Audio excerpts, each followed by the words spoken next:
Hello, and welcome to the analysis and breakdown of season 2, episode 5 of House of the Dragon. This episode is called Regent. There are not going to be any spoilers for anything in the future. We're just going to sit down, gab a little bit, and talk about this episode.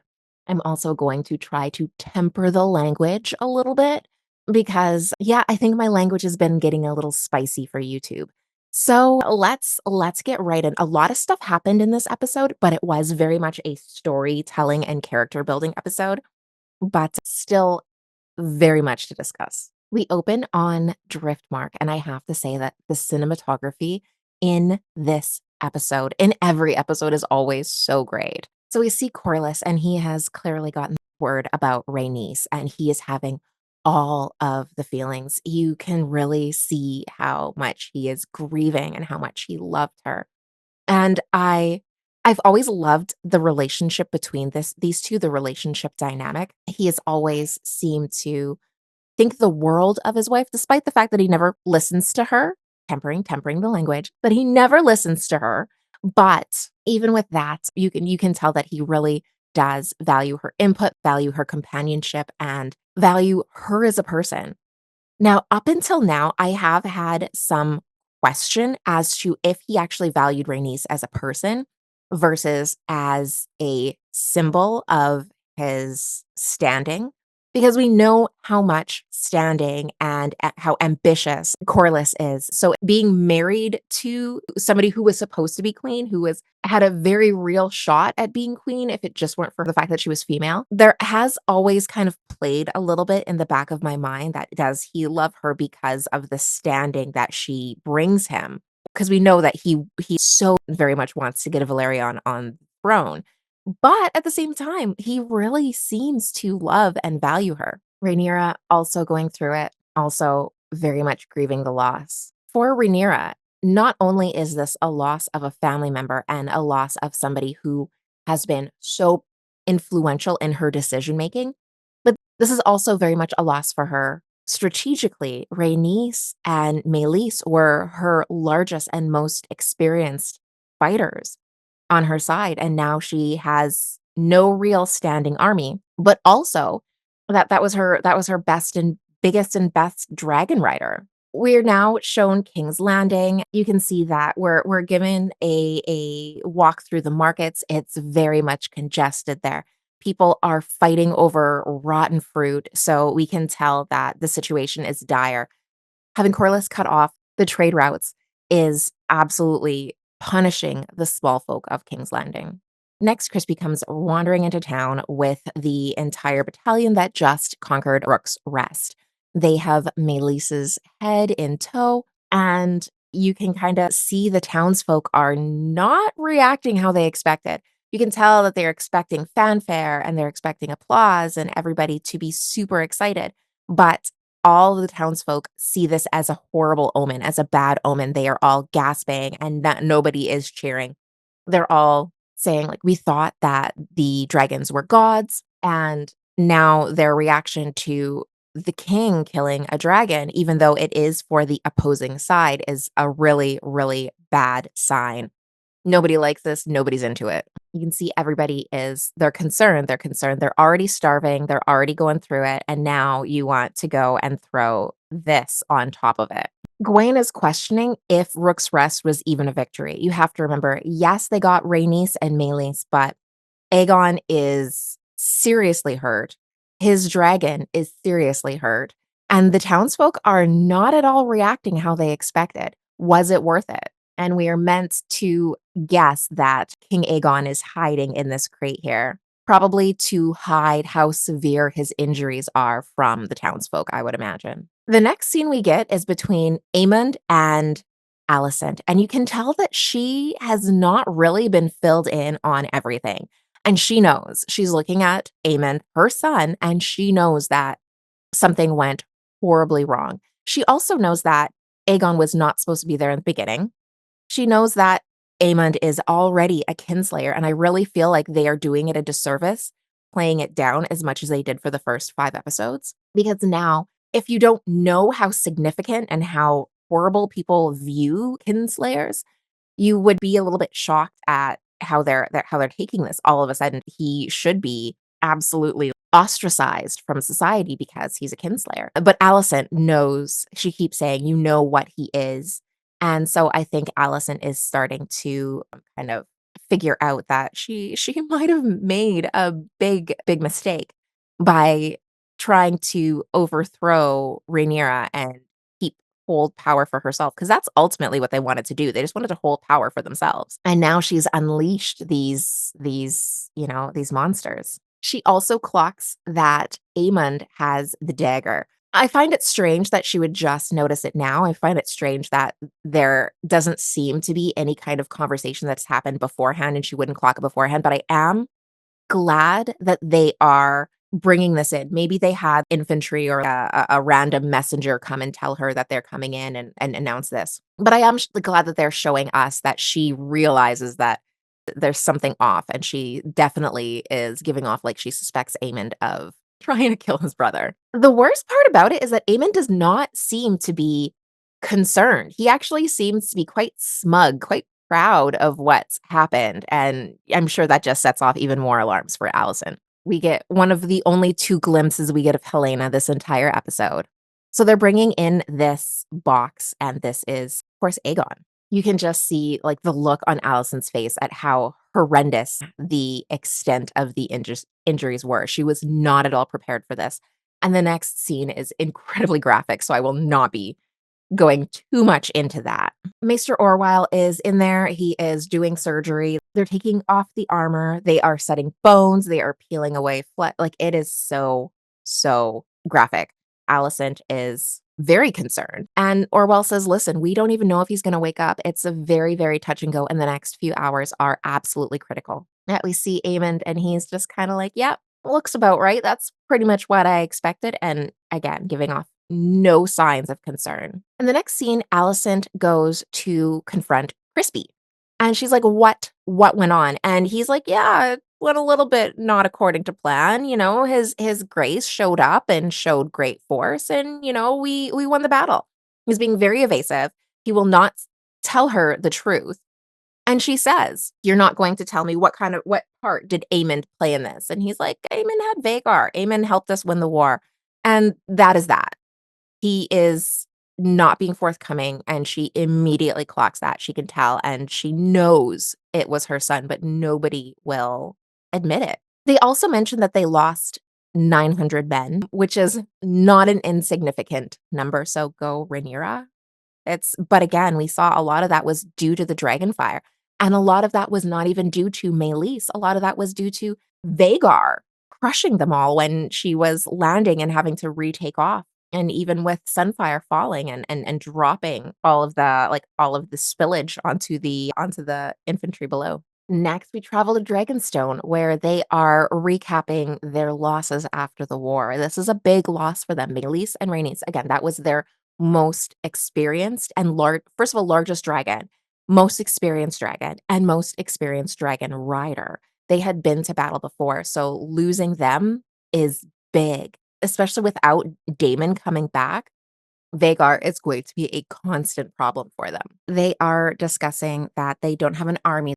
And Rhaenyra's like, "Do you have a problem with me? Is there something that you are tiptoeing around?" Because clearly there is. Basically, they're saying, "You're very capable. You are very smart, but you're a woman." Rhaenyra's problem here is that we're just coming off of 80 years of peace. 80 years. You don't know battle either. Why do you think that you are that much more experienced at planning a war than I am just because you have an extra appendage? Everyone still has an opinion.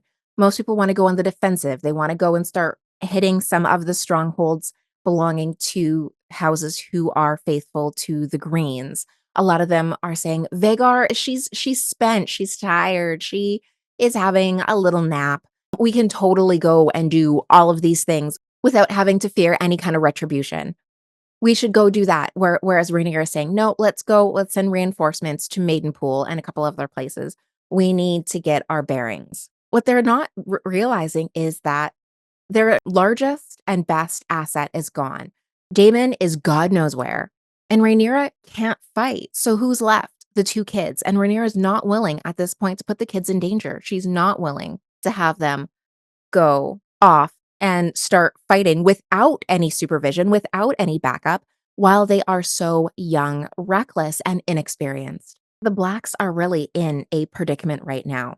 They have no one that can go out and do an offensive assault except for Rhaenyra, but Rhaenyra can't put herself in harm's way because she is the crown. The next scene we get is between Bela and Jace. Jace wants to go and find Daemon and make him come back and be loyal and declare his intentions. What are you doing? What you're out here in Harrenhal for God knows what, for God knows how long. What are you doing? What are you up to? You don't send word, you don't respond to word. You like, what is going on? Bela knows her dad. She knows that you can't tame him. Nobody can tame him. He's gonna do what he's gonna do. I understand that. Rhaenyra understands that. The council understands that. It's time for you to open your eyes and also realize that he's not gonna do anything that he doesn't wanna do. And we're just going to have to deal with the fallout regardless of what it is. She knows that also Rhaenyra is gonna be pissed. She's gonna be big mad if he goes because she does not need her son playing marriage counselor between her and her husband, his mom and his stepdad. She told him to stay put, but of course they're going to hatch a plan anyways. Jace is feeling emasculated. He is being told to stay back at the castle so that nothing happens to him. She just lost a son. I totally get and understand why she's refusing to put Jace also in danger. Luke was taken as a messenger. That should have been an extremely safe trip. Rule number 1 is you don't kill the messenger. And now he did not return from his messenger trip. And now Jace wants to get out there, wants to get in the action, and not as a messenger, to actually get out there and fight. She's not willing to put him out there as her son or as her heir. If something happens to Rhaenyra, Jace is the next in line for her claim. And so she's not willing to put her line of succession, her entire line of succession in. If something happens to her, Joffrey's the next in line and he's still a child. I think he looks only about 6 or 7, maybe 5 at this point. He's just little. Whereas she sends Bela out to scout. She hasn't been sent out to fight, but she has been sent out to scout a couple of times. And Jace thinks that that would be even preferable to him being stuck at the house. Jace is saying, there's no way. I can't sit still anymore. I have to get out. I have to go. So they hatch a plan for him to go up to the twins and to try and negotiate a crossing with the Freys. Bela points out Rhaenyra's going to be pissed, but this is a huge advantage. If they can get the crossing at the twins, the Northmen can have a direct route right into the Riverlands. And so now they're not as dependent on an army from Daemon. So it kind of fixes 2 problems. It fixes the Daemon problem a little bit, and it fixes the not having an army problem a little bit. So it's a small improvement, but hey, like anything is better than where we're at right now and sticking around inside the house. So Damon's out here doing Damon things as usual. He's got the Brackens, he's got the Blackwoods, and he is literally threatening to feed them to his dragon. He wants them to submit. They don't want to submit. They want to continue to be enemies. He's like, "Well, I'm gonna burn you up and I'm gonna let my dragon eat you." And they're saying, "Okay, I hope he likes horse." Now, these guys play a mean game of chicken because I don't know if I could sit there and be like, "Hey, I am not afraid of your giant fire-breathing dragon that is sitting in front of me, drooling and licking his chops." I think I would probably submit, but these guys have some cojones. Like they are 100% not gonna back down. This right here has to be easily my favorite scene of the entire episode, maybe of the season. Just amazing. He doesn't burn them. So he doesn't do it. They basically called Damon's bluff, which I didn't think he was bluffing. I really thought they were goners. But apparently this is Damon's new leaf. Damon is trying to learn how to diplomacy. I'm here for it, but he's really bad at it. You can really see that these are some growing pains that he's going to have to get through because yeah, if you're going to be part of the crown, you're going to have to learn diplomacy. You're going to have to deal with people and customer service. And yeah, I don't think that he thought that through. I'm pretty sure that right now, with all of these trying to win the armies over and the different houses over to his side, he thought this was going to be a walk in the park. He thought he was going to show up and he was going to be Prince Damon, and they were just going to fall over themselves to be helpful and cooperative. But they're not. They are very much being very antagonistic towards him. They're not submitting to him. They're not submitting to his dragon. They don't care if they die. They don't care if he burns them. And he's just out here trying to be great, and they just won't let him. So Damon comes up with this master plan that instead of just fighting them, that the Blackwoods would just go and persuade them. So he's basically talking about like more guerrilla tactics instead of noble fighting. He is trying to empower his type of warfare, but we'll see how that works out for him. However, he almost admires them. He says that they'd rather burn than submit, and that's exactly the kind of men he needs. And he says that it's in a kind of a fascinated, inspired tone. So you think that maybe he might actually admire these people. So he gets to his meaning. Every man has a weakness. Go in and exploit their weaknesses. Don't face them in open battle. And they come to an agreement. They come to an understanding. So Damon says there's things that the crown cannot do itself. It can't be seen to do. And then he says, do your worst. And so, yeah, this is 100% sanctioned. So do we think that this is going to bite him in the ass again in the future? We did not learn from little Jaehaerys, now did we? Now, I would like to point out that we have finally seen Damon give unequivocal orders for something. A lot of times we're showed things that happens because Damon essentially put the plan into motion, but we don't necessarily see him give the actual order. Case in point, little Jaehaerys. We know that he sent the assassins in for Aemond, but we don't see him okay anyone else. In episode 1, we see him at the party giving the first half of the speech, but we don't actually see him say, print air for a day. So there are lots of times they leave it ambiguous. This time, they do not at all. They show us exactly that he said he 100% means like go exploit their weaknesses, go guerrilla warfare tactics, go do dishonorable things because I can't. I'm the crown. I can't do those things, but you can as my loyal servant. So this time we see it. So that just puts even more of a question mark on the previous things. Did he really intend for those to happen? Or was it a misinterpretation, or did someone mischaracterize what he said? And now we arrive at the Vale. It's just gorgeous. The cinematography, oh, chef's kiss. Here we have the lady Jane Eyre, and this is Rhaenyra's cousin. This is where Rhaena came with the boys and the 2 little dragons, and she is not impressed. She's pissed. She wanted a full-size dragon to protect her from Vhagar, and that's not what she has. I would probably want to point out that there is no protection from Vhagar. Like, Vhagar is going to do Vhagar things. Like, Vhagar and Daemon, like, they kind of belong together because they're just going to do their own thing. But I guess Aemond is kind of a foil or an answer. He aspires to be Daemon. So, those they all belong together. So I would probably argue that none of the dragons are going to be an answer or protection from Vhagar, because Vhagar is, especially with Meleys and Rhaenys gone, there is no current answer to Vhagar. Next, we check in with Mysaria and Rhaenyra. And I have to say, I'm kind of liking this friendship. I don't know how this is going to work out when Daemon comes back and sees that his wife and his girlfriend are besties, but that's going to have to be a Daemon problem.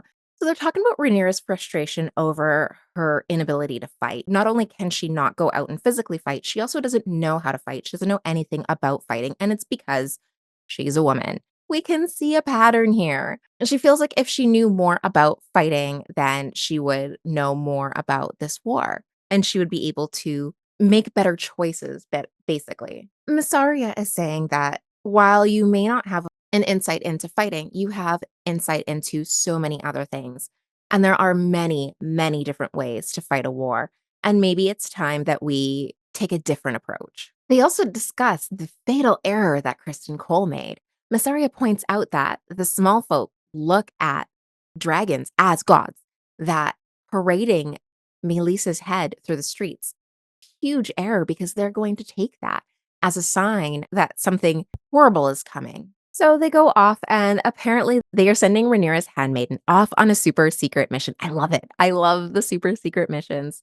So it'll be interesting keeping track of her and seeing what she is up to. Now, side note, I am always so suspicious of everything that happens in these shows. And I'm always wondering, is that actually the handmaiden or is that Missaria dressed up in the handmaiden's face? I'm just curious. I don't know if that's possible, but it would be interesting. Like it would be a nice twist. Rhaenyra and Bela have a little chat about Rhaenys. Bela is obviously upset about the loss of her grandmother and just thinking about her out there uncollected is hard for her. So it is very interesting. They tell a little bit of a story here that Damon apparently tried to claim Meleese before he tried to ever claim Caraxes was his mother's dragon. And remember, he lost his mother when he was about 3 years old, I believe. So he never knew her. So he had tried to claim Meleese, but Meleese would have nothing to do with him. Instead, Rhaenys had snuck into the dragon pits one evening and claimed her, and it was a bone of contention between the two of them for quite some time because that was Damon's mom's dragon, and he wanted her, but Rhaenys got her. And that kind of also mimics the whole Aemond going and claiming Vhagar. That kind of parallels that story as well when you think about it. Rhaena wanted to claim Vhagar because that was her mother's dragon, but Aemond went in there and got her first. So Rhaenyra gives a package to Bela, and she wants her to give it to Corlys, to her grandfather, for her. And I think we all know what this is. I wish it would have been pinned on Rhaenys, but I guess this is the next best thing. Now, if anybody is going to be hand of the queen, I say, it's probably most fitting for it to be Corlys. He is one of the richest, most powerful lords in all of Westeros. He has the largest fleet of ships. He has the most battle experience. I think he would make a great hand. She really did do a good job choosing him. And as opposed to Crispy, who is probably like the worst. Even though he is out there, he is, doing a good war as far as the Greens go. Like they are winning the war at this point. But I'm pretty sure that Corlys, once he gets on board, he can really help Rhaenyra to turn this around. Assuming he gets on board, that is. And then there's Daemon. Damon's still going through it out at Harrenhal. So Damon is here having a spicy dream about a blonde, and she is stroking the ego. She is telling him absolutely everything he wants to hear, how big and strong and powerful he is, how he should have always been queen, and how he is her favorite son. Yes, the incest has like plus one itself, and now he is dreaming spicy dreams of his mother. Like that's next level incest. I'm sorry, but who is that? Who is that? That they actually have a word for that. Is it an Oedipus complex? Oedipus. I don't know. I believe that's the guy who killed his father and married his mother. That's a whole side tangent. But yeah, Damon has no idea how to tell reality from dreams anymore. He's really going through it. And then we literally cut away to realize that he is potentially having this spicy dream at the dinner table because Simon Strong just pops up and asks him how the duck is. And he stares into his glass. It's just, he's being absolutely tortured. So they're making some small talk about the status of the castle and all of the repairs. And finally, Simon drops the heavy load he's been shouldering onto Damon's lap. They have no money for any of these repairs. Laris has taken all of the money, every last penny, except for just enough to keep the house running on a monthly basis and keep people relatively fed and warm. So he asks, "Is the crown gonna pay for this? Can we count on your wife to pay for this?" And he's like, "I'm not asking my wife for money. I am not going to send her a raven to ask her for some money. I will just pay for it myself. Don't worry. I cannot go crawling home and ask the wife." And in this moment, Damon decides to double down on the king. Sir Simon Strong points out, "Hey, like, but you're the prince."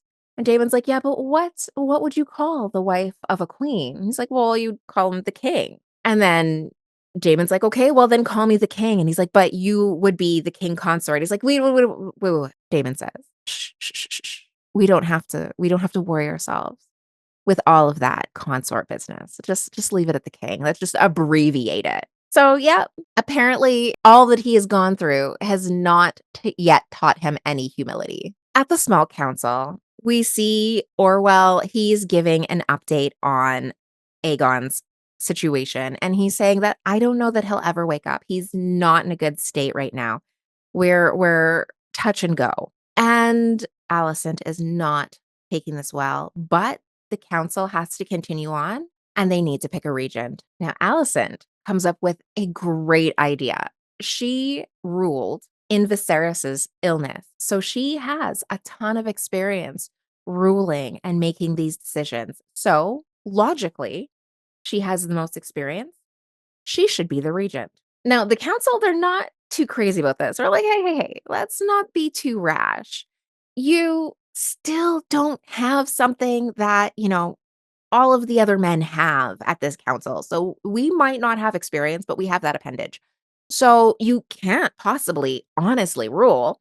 We need Damon to rule. He's next in line. Let's have him rule." And Allison's like, "Aegon rule? He has no experience." They're like, and Aemon's like, "Yeah, but it's wartime. We can't have a woman rule." Allison points out, Aemon is really the reason that the war has escalated so much.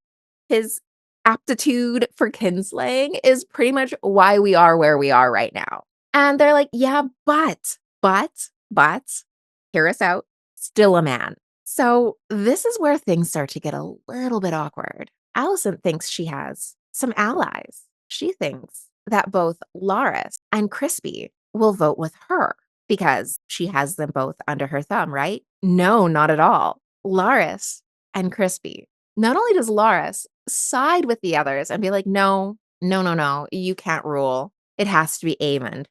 He then asks Crispy, "What do you think? Who do you think should be regent?"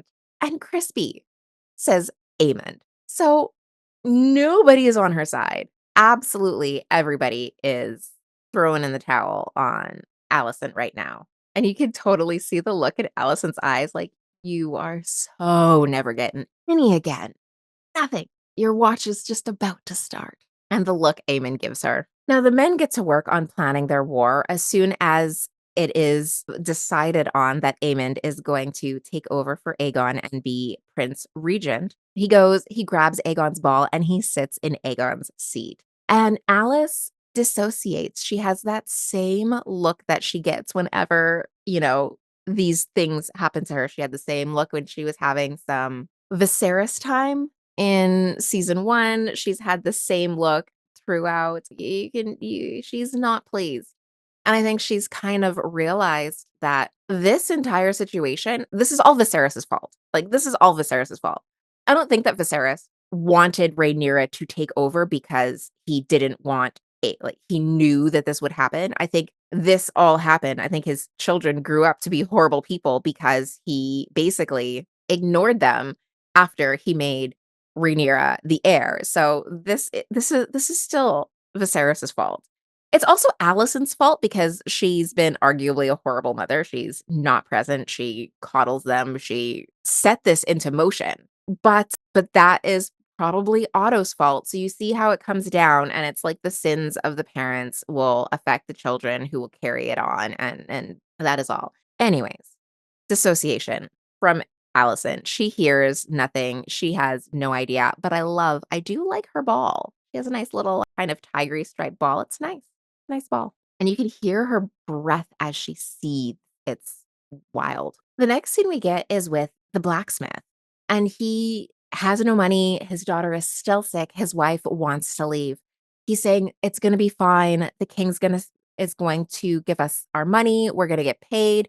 And she says, "When? When?" He's been saying that. It's been weeks. When is he giving us our money? They realize they need to get out of the city. They need to go somewhere where there is food and water and away from the war because their daughter is sick and is not going to make it at this point if they do not get her care soon. One of Amon's very first acts was to have all of the rat catchers finally cut down. And it breaks my heart that the dog is still here chasing cheese. Like it absolutely breaks my heart that he's still here just chasing his owner and not understanding that his owner's gone. I hope we get some justice for Cheese Dog and that we continue seeing him. He just is adorable. But I hope he's not adopted by Crispy. And now we get the breakup scene between Allison and Crispy. I've been waiting for this moment. She confronts him on why he didn't back her up, and all he can really say is Amon's the next in line.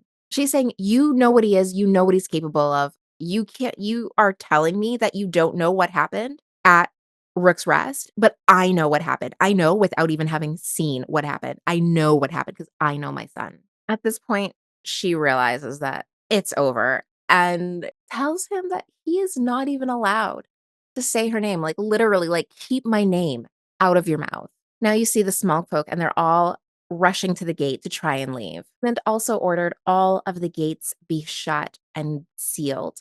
He doesn't want anybody in or out. And so now the small folk are all trying to flee because there's no food. They're all starving and they can't even leave. This is obviously going to be a huge, huge problem going forward as people continue to starve and as they continue to start believing in these omens.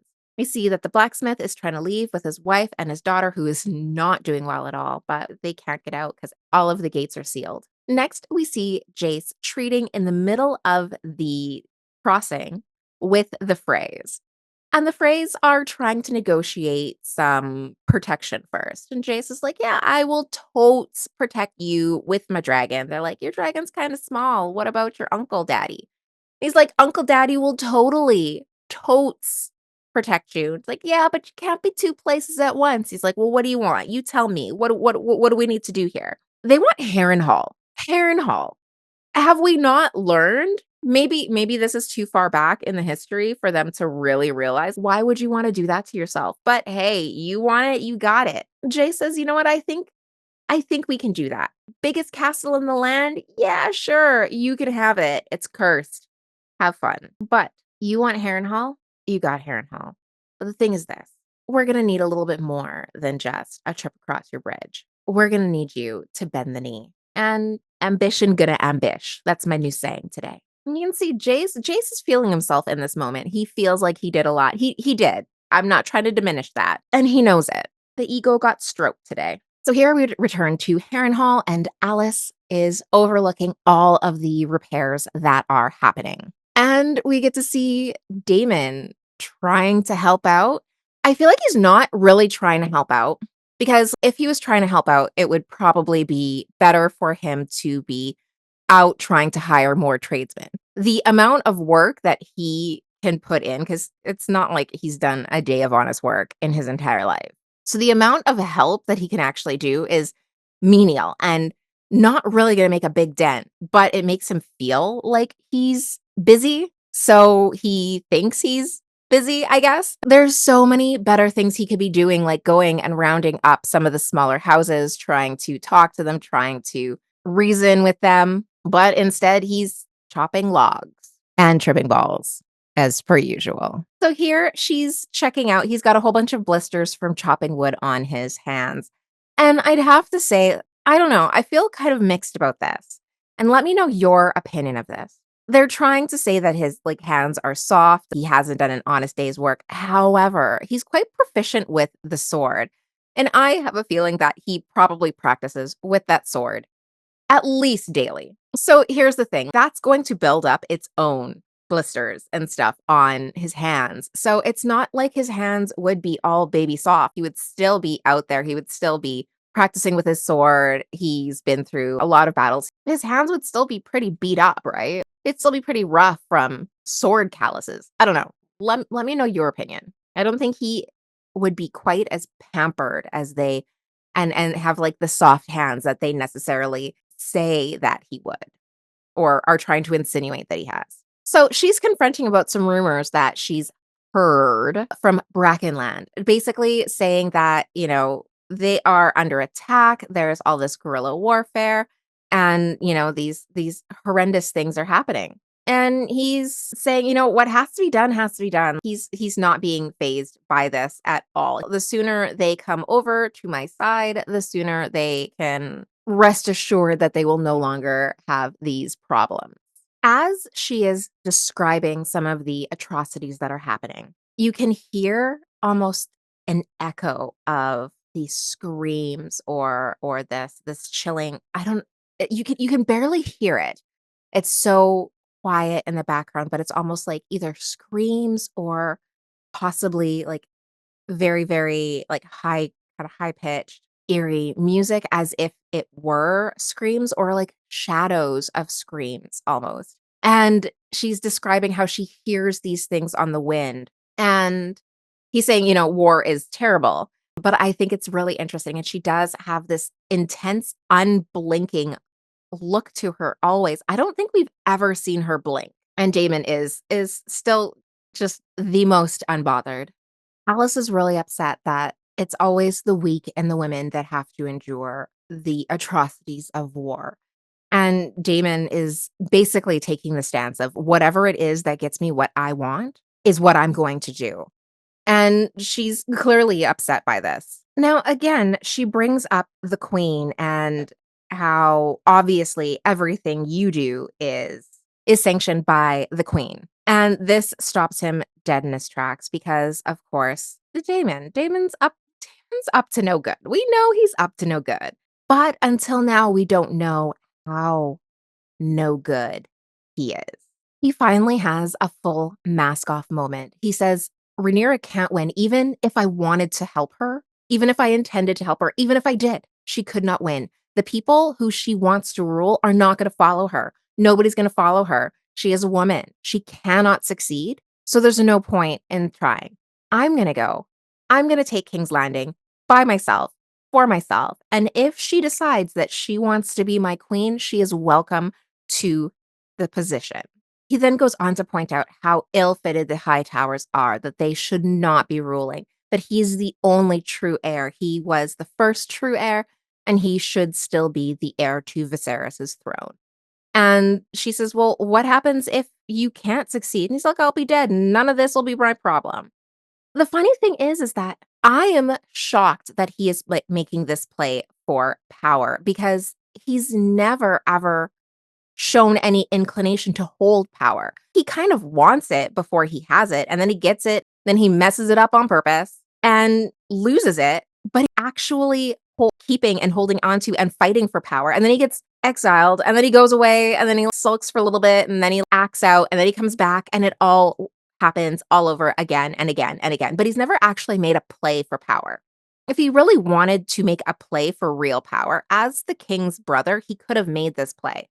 He could have talked to Viserys before. He could have held any of those positions. He could have fought for those positions.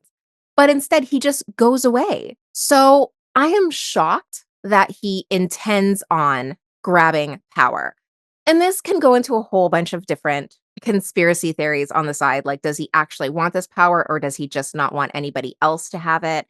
Is he really trying to get it so that Rhaenyra does have power and survive? Because if the High Towers win, they all die. If he wins, Rhaenyra might survive. So maybe this is his weird, twisted way of trying to help her, despite the fact that he thinks he's not helping her. I don't know. I need to know more because what if that is just his weird, twisted way of thinking he's helping her? Is listen, you're not going to succeed, but I can succeed. So I'm just going to make my play. And then that way you can be queen. And in his weird, twisted logic, that's him helping her. I don't know. I wouldn't be surprised because Damon does have some weird mental acrobatics that he works with. So this is interesting. Or I could be coping. I do tend to cope a little bit. And then she shouts out to him afterwards. It's a pity that you never knew your mother. And of course, he stops and turns around. At this point, he has to know that she's the one messing with him. It has to be. She talks too much about his dreams. He has to know that if he would just stop fighting with her, she would probably make his stay at Harrenhal so much more comfortable, and he could return to incest light. I also want to know what this look is about because every single time Simon Strong walks past Alice, he gives her this look. Always. I need to know what this look is about. Here he finds that House Bracken has finally bent a knee to him. He's All of the guerrilla warfare tactics have finally worked. They have committed enough atrocities against the children and the women and did enough dirty fighting that they've finally thrown in the towel. And Damon is clearly pleased. The next scene we get is between Bela and Corlys, and she's bringing him the badge for the brooch for the Hand of the King. And she says the quiet part out loud. From Bela's perspective, and what Bela says is that all of the voyages, all of the wars, all of the ambition that he had was all to please and was all to make him feel like he was worthy of Rhaenys. And I think that that gives us a real glimpse into Corlys, not just his ambition, but into himself, into his vulnerabilities. So then you have to question underneath it all, is he really not as confident as he portrays himself to be?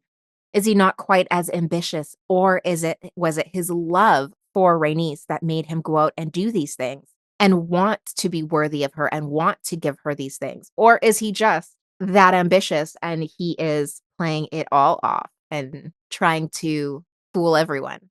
I don't know. His granddaughter seems to think it's all in service of his wife. When Bela tells him that Rhaenyra wants to name him Hand, this enrages him.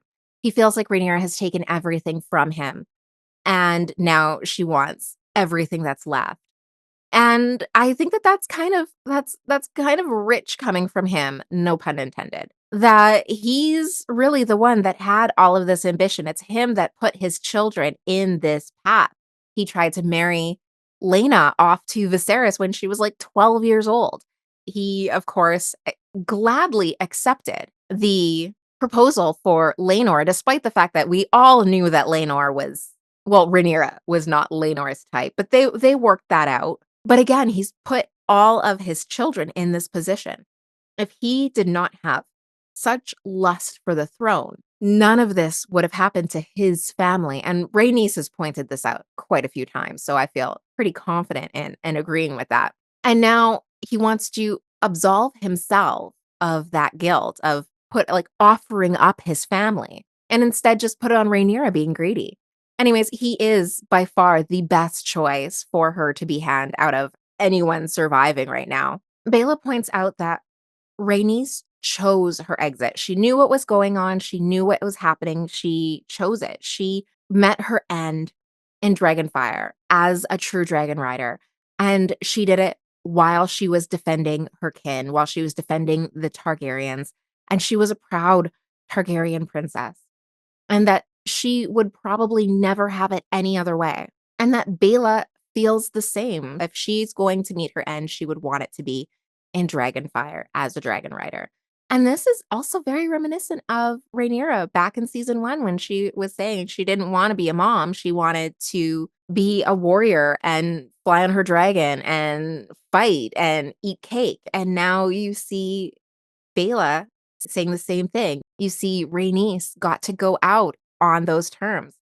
And these women in this story, on the black side at least, get to be so much more than just vessels to procure heirs. They get to be warriors and dragon riders and protectors of their family. And I think that Rhaenyra should probably be at least a little bit happy that she gets to straddle both worlds. Bela gives him the hand brooch, and she says that she's not going to let her grandmother's sacrifice go in vain. she is going to do everything that she can to help Rhaenyra ascend the Iron Throne. Not only for Rhaenyra, but for herself and for Rhaenys, who is the queen who never was. Like, this was Rhaenys's second chance at the throne, essentially, at making sure that a woman could take the throne. She had to live her entire life knowing that just because she was a woman meant she was unworthy of the throne.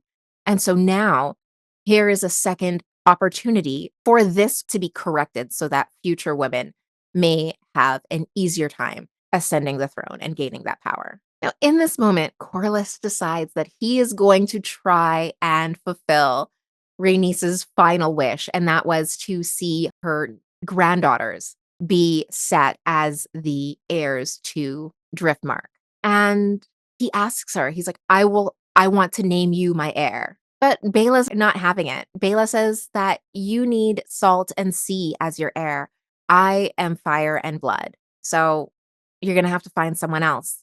And I think we all kind of know who that's probably going to be. No spoilers, but that's what I think. Now we go back to Rhaenyra, who is in her own version of her war council room, her small council room, and she wants to meet with this lord here. And she essentially is like, listen, I have a super secret mission for you. And he's like, what's that? And he's like, I need you to go find Damon, right? He's like, okay, got it. She's like, I need you to just go see what he's doing. And he's like, okay. And ask him if he is, in fact, on our side or if he is shoring up these soldiers for himself. He's like, is there any reason I should believe that he is not on our side? Like, maybe he's not on our side. So he's like, okay, so go to Harrenhal. Yeah. Figure out what Damon's doing. Uh-huh. And find out if he's making a play for your throne. Yes. Gotcha. Is there any message that you want me to send him? Tell him that I want to finish our last conversation. Oh boy. So next we're shown Damon again, and we're showing him sleeping, but you can still hear that echo of screams in the background. So now, even while he's trying to sleep for real, you still hear all of the sounds of war and scream and death in the background. So the River Lords have come and they need to speak with them. It's the hour of the wolf. So it's the middle of the night and they want to talk now. So these lords are coming because of all of the casualties of the war between the Brackens and the Blackwoods. The fields have been burned, the septs have been looted, there has been atrocities, barbarities against women and children, and they want justice. The problem is that Damon thinks that this is all fair in war. They believe that it's his responsibility to make it right, to bring justice to the people who have committed these atrocities. And Damon is not prepared in the least bit to deal with diplomacy, to deal with the paperwork and the bureaucracy and all of the parts of running a kingdom that does not involve the war to take it over. Like, he does not actually want to deal with the responsibilities that power brings. He just wants the power. He just wants the title. He doesn't want to actually do the work, do the job, which is very similar to what we were talking about a little bit earlier with he's had power and then he essentially abandons it over and over and over again. Now, they mention that we know you're behind it because they were waving your heraldry, red dragon on black. So we know it's because of you. You're the problem. Then his second wife reappears and asks about their daughters. One of the lords actually comes out and accuses him of ordering the hit on Jaehaerys. And he comes out and says that is a lie. So this is the first time that we've actually heard him outright fully deny it. He kind of sort of tiptoed around it and was like, they misunderstood me when he was talking to Rhaenyra, but he's never outright denied it, which is interesting because we've also never seen Daemon outright lie. We've seen him mislead. We've seen him take responsibility for things that he may not have done, but he hasn't outright lied.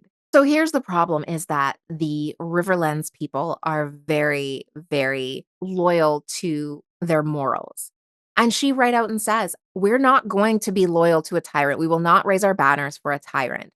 And so even though he got the Blackwoods and the Brackens now both on his side because of this guerrilla warfare mess, all of these other minor houses are saying, "No, you got us caught up in the crosshairs.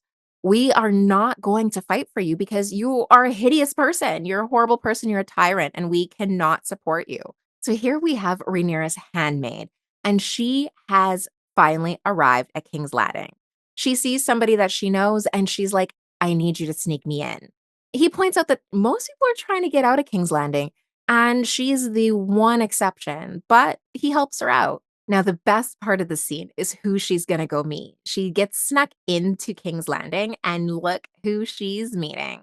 We remember her. She was the handmaid for Helena in season 1 that Aegon Ray-rayed, and then Allison gave her the moon tea and fired her. We saw her a couple episodes ago in the pub, and Aemon didn't even recognize her, and she's obviously going through it. So she's apparently going to play a part this season as well. Corlys, still on his throne, still feeling sorry for himself, is finally debating whether he is going to be near his hand.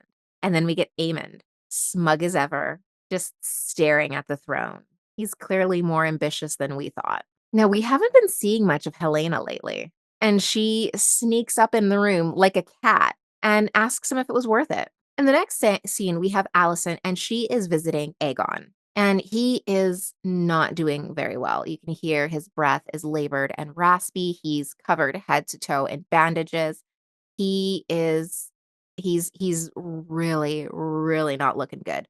And Well tells him, "I don't know, honestly, if he's going to pull through." So there is very much a chance that Aemond is going to ascend to the throne at this point. And Alicent did this, and she's powerless to stop what she put in motion. And she walks away from him yet again. I think that it's interesting that even in this state, he's still alone. Jacaerys goes to see his mother once he returns from the frays. So here you can see that she's clearly torn. She's proud of Jace, and she tells him so because he did secure the crossing, which is going to be a huge help. It did cost them Harrenhal, and she's like, "All right, whatever. That's what they want. That's what they got." But you can still see that she's torn. She does not want to put him in danger. She doesn't want to be in danger herself, but she wants him to be at home and be safe, but she's also very understanding that it's hard to do that when you feel like you are powerless. She's essentially pointing out that he's mad that he has to stay behind, but she feels the same way. She's also a dragon rider. She wants to fight as well. Rhaenyra is very frustrated. She is sitting here at Dragonstone on her thumbs, and she's not able to do everything. She's done everything she could do from where she is. She sent all the ravens. She's invoked all of her loyalties and tried to get people to pledge to her. But what's next?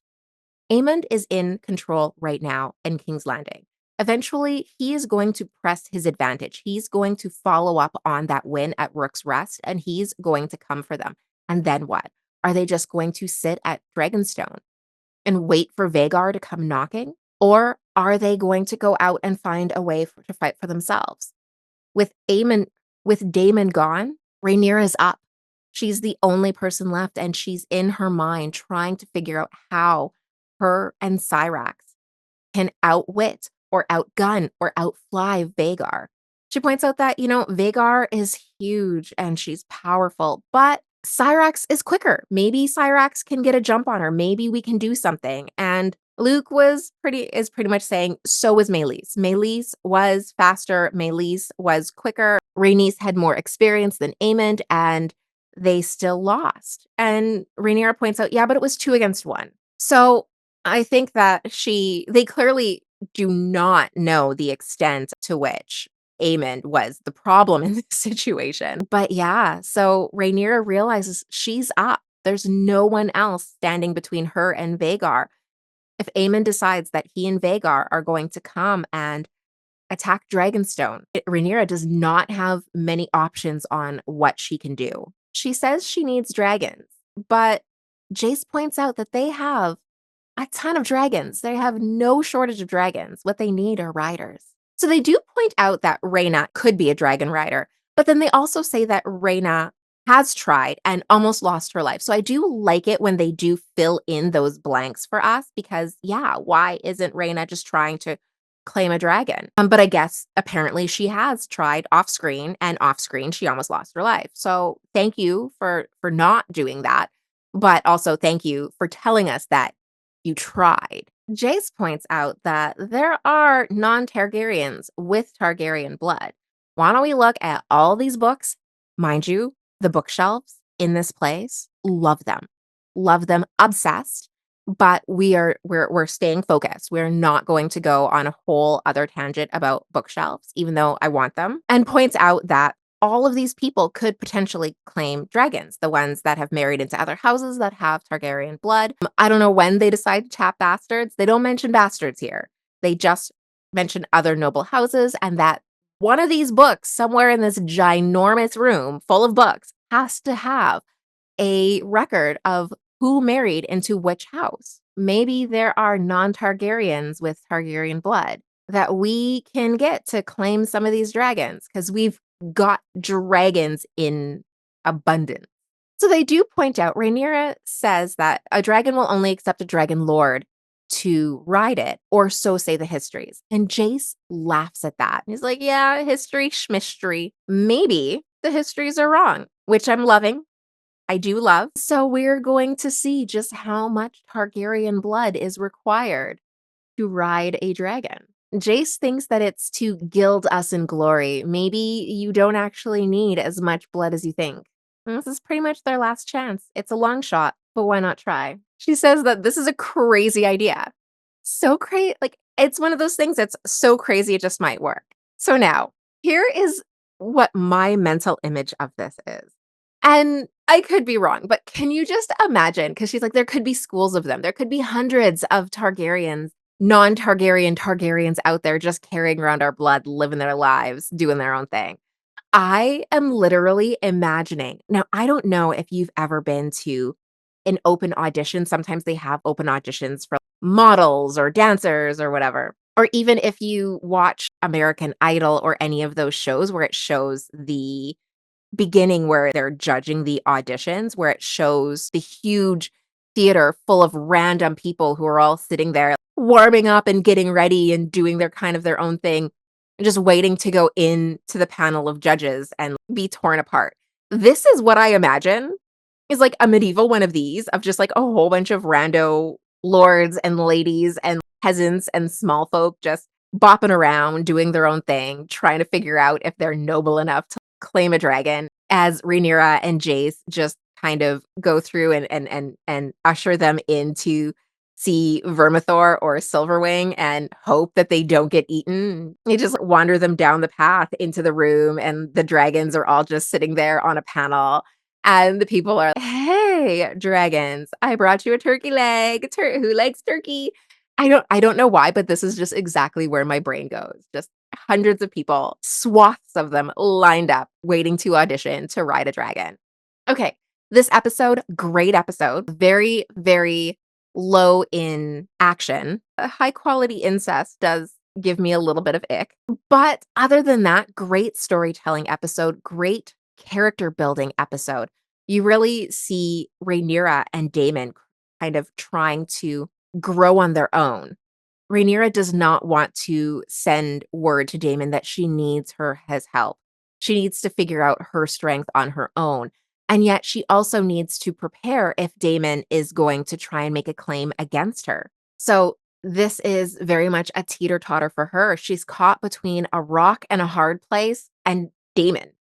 So a literal dragon. So yeah, this is gonna be hard. She's gotta fight she's gotta fight Vhagar and the High Tower army with no army of her own. A dragon that she herself would have to ride, so essentially she can't even employ dragons right now without more riders. She can't necessarily fight against her husband who's trying to steal an army from her. So she's really up against the wall without very many ideas. So yeah, even though this is a crazy idea that Jace has just sprung upon her, it's pretty much the best they've got going for them right now. Alicent is finally getting a chance to lay in the bed that she made for herself. So Allison decided that she was going to make a play for power, and it's not working out so great for her. She is still not getting any respect. She is still being undermined. They still don't listen to her. They still don't respect her. And now they have taken one son of hers, her one son who was essentially a piece of shit. And now that he's kind of been out of decommissioned by his own brother, mind you, they've now put said brother on the throne who is arguably worse in different ways. They are both bad people, but they're bad in different ways. So, okay, like if we could just smush them together, they can make one super bad person and then we can just feel like we hate them. But they're both horrible people and they do have sympathetic sides. I do wish they would have shown a little bit more of the teasing of Aegon and a little bit more of why he's such a shit person. But, and even with Aegon, I wish they did a better job with both of them because, like, you do feel sympathy for them. So it is one of those things where I want to hate them, but I do kind of feel sympathy for them in a way. Like, like, Aegon's the king and he's laying in bed suffering by himself. There's no one there. There's like a king's guard at the door, but there's no one there, like, not even they couldn't even assign a nurse to sit by him and keep him company, maybe read to him. Like, they just couldn't be bothered. His mother is not even sitting at his bedside, and it's not like she has an excuse now because she broke up with Crispy. So it there's this is I know that Germ is always like, "Everybody is equal parts, black and white, they're all different shades of gray." But I wish they would have hashed out a little bit more. So the Greens have all of the advantage right now. They may only have one active dragon, but they have the active dragon. They have all the signs of legitimacy. They still have King's Landing. They have Crispy's army now that he went out and started stealing. So they have all of the power. It's going to be interesting to see how the next couple episodes shape up. I am expecting next episode to also be a story building episode. And I want to know why are we not showing the tapestry for Rook's Rest? I would like to know because nothing really happened. Like last time, we didn't get the little Jaharis update right away, but then we had to wait for Blood and Cheese to finish up and the outcome, the rat catchers, so that we could have that piece of tapestry. I thought Rook's Rest would be updated now, and considering that there were no big updates to Rook's Rest, then maybe they're choosing to have the scene of Meleese's head being paraded through the streets as the tapestry update. I don't know. This episode, definitely a strong 7, 7, 8. Not the best episode, not the worst. It's just a strong storytelling episode. It does kind of, I don't want to say drag, but it does kind of drag in some places, but those places are still important for the pace of the episode, if that makes any sense. So it's not that it's anything against the episode. It's just one of those storytelling episodes where sometimes you want people's conversations to get to things a little bit faster. Sometimes you don't want the shots of people getting followed through the hallways. You just want to hurry up and get to where you're going and get all of the juicy bits all at once, all at the same time. Like just give me, give me, give me, give me, give me. Because, I am 100% an adrenaline junkie. I want it all. I want it now. But in saying that, you don't want to skip those things because then you come back the next time and you're like, okay, but how come they didn't tell us? Why didn't they make a comment about Vagar patrolling King's Landing? Why didn't they make a comment about why Rhaena can't claim a dragon? So having those things are still really important because we need to be able to like have that understanding. But that is my opinion of the episode. I want to hear yours down in the description below. And I will see you next week for episode 6. Oh, the season's it's going entirely too fast. I don't appreciate how fast it's moving. These weeks need to slow down, but they also need to come all at once. I won't be happy either way. I will see you next week. Bye.